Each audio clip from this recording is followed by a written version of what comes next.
Nomads World, Season Episode 2, One Voice. The morning after the 20th Year Celebration, the village returned to work. There were no orders shouted across the branches, no bells to announce the day's tasks.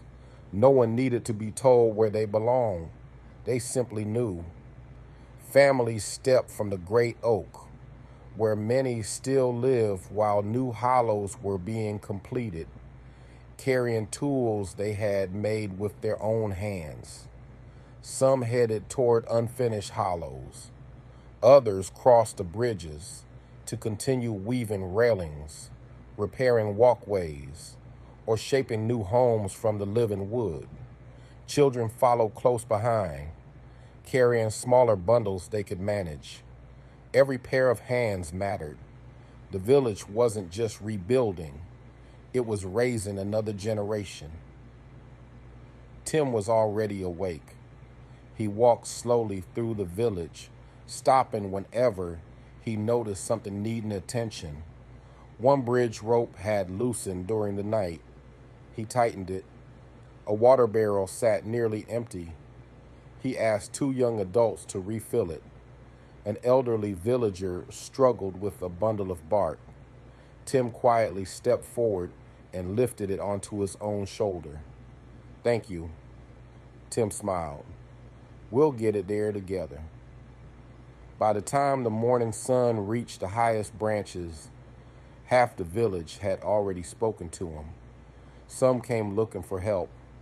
Others simply wanted his opinion. Near the great oak, a young boy carefully dragged a small bundle of vines toward an unfinished hollow. His father walked beside him. "You don't have to carry the biggest bundle." "I'm trying." "I know." The father smiled. "One day you'll carry beams." The boy grinned. "And someday," he looked toward the unfinished homes, "I'll help build mine." His father nodded. "You already are." Across the village, Porky stood beside Daniel, studying a stack of fresh-cut logs. Daniel folded his arms. "Think it'll fit?" Porky looked at the unfinished hollow. "No." Daniel nodded. "I agree." The two stared at it. Neither moved. Cliff walked by. "What are you two doing?" "Thinking." "About?" "How to make this log fit." Cliff glanced once.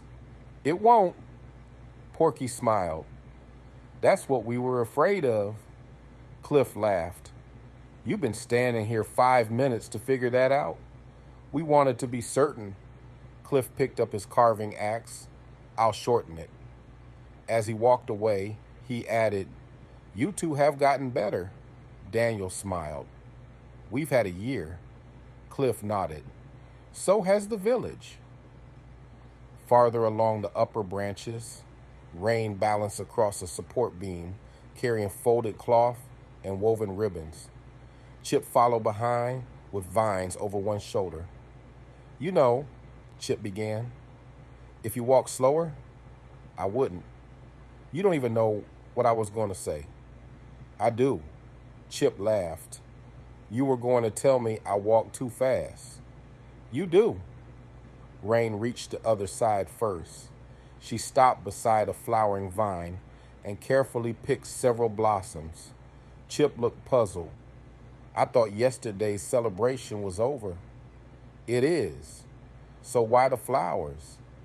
Rain smiled to herself. "I'm thinking ahead." Chip shrugged.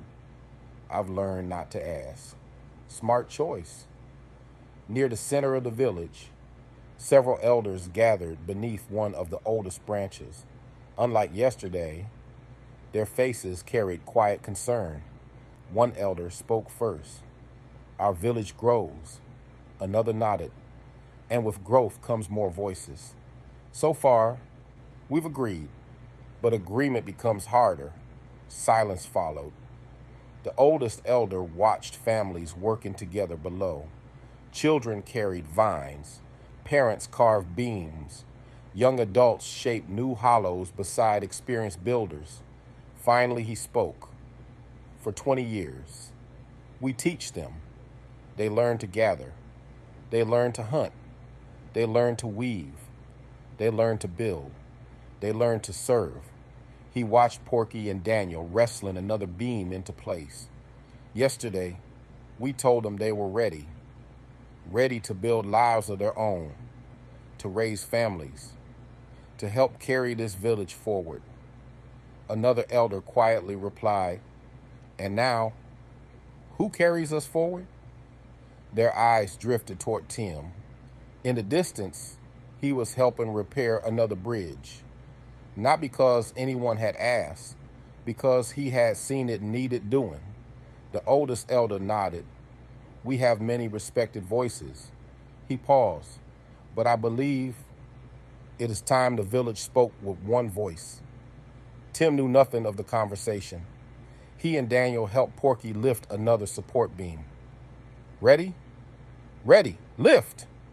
The beam slid neatly into place. Daniel stepped back. "It fits." Porky folded his arms proudly. "Almost like we planned it." Tim laughed. "I remember somebody trying to put it in backward." Daniel looked at Porky. "We're not discussing that."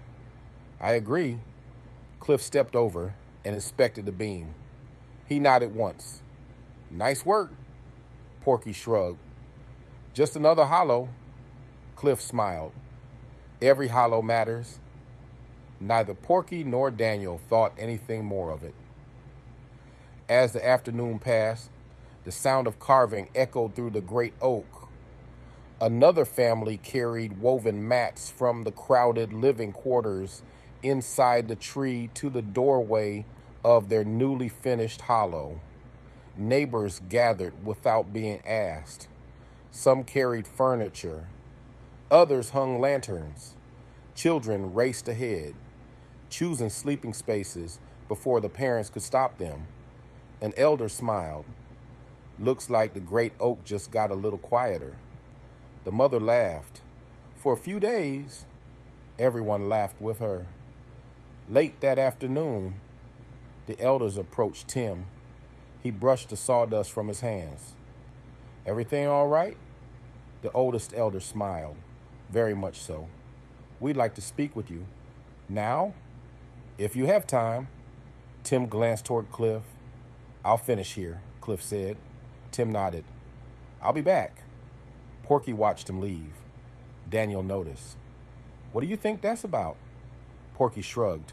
"No idea." He picked up another beam. "Probably elder stuff." Daniel laughed. "That's surprisingly wise. I have my moments." Inside the council hollow, the elders waited until everyone had taken a seat. The room was quiet. One elder finally spoke. "For generations, our village has survived because responsibility was shared." Tim nodded. "And it should remain that way." "It will." Another elder leaned forward. "But responsibility and leadership are not the same." Tim looked from one face to another. No one smiled. No one joked. This mattered. The oldest elder folded his hands. "Our village has reached a place it has never been before." He took a slow breath. "We believe it is time for the Nomads to have a chief." The room fell silent. Tim didn't answer. Not because he lacked words, but because deep inside, he already knew. This conversation was about him. If you're enjoying the journey, like, subscribe, and share. Welcome to RC Best, where stories and ideas come alive. Don't miss the next chapter. Every episode reveals another piece of the world.